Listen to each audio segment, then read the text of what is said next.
Well, that was a humdinger of a finish. That's the way NASCAR racing ought to be. Last 25 laps, sizzling. Brad Keselowski, Jimmie Johnson, pushing and shoving, and they were pretty angry with each other.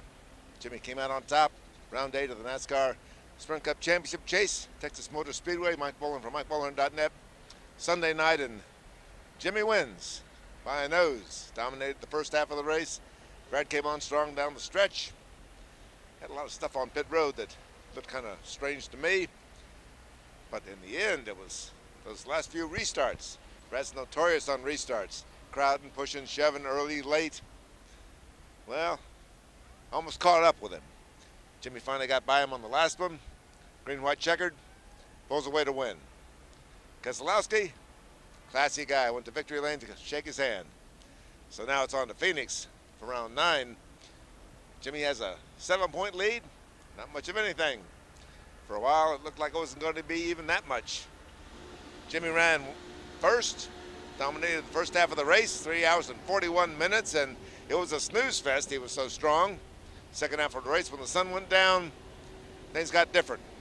Jimmie either lost his edge or was just trying to play gas mileage, and it was going to be a gas mileage finish until about 25 laps to go, when Marcus Ambrose hit the wall, blew a tire.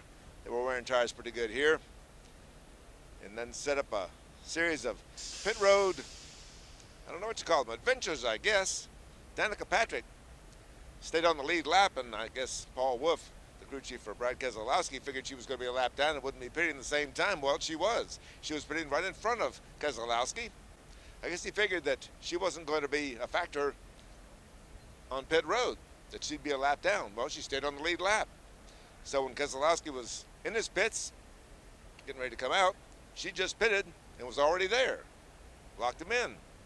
Now, he could have gotten around that by short pitting. He was hoping she was going to long pit. I don't know. A little bit of gamesmanship between the Rick Hendrick faction and the Roger Penske faction? Probably so, but Danica's new at this sort of stuff. She probably doesn't know what to do on pit road when it comes to situations like that, especially with the championship on the line. Brad said it was his fault, but he said, I should have probably known a little bit better. Anyway, cost him 8 spots in the lead. Late in the race, he came back, rallied back to take command, and was leading.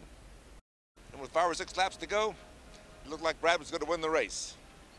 Then Mark Martin and Carl Edwards got tangled on the front stretch. Mark ends up nose first on the outside wall. He's okay, but it brought out a yellow, the last yellow of the night, and set up a green, white, checkered finish. And Jimmie jumped him on the start, just by a nose. But then Brad had been jumping him the last few restarts, so NASCAR figured no harm, no foul.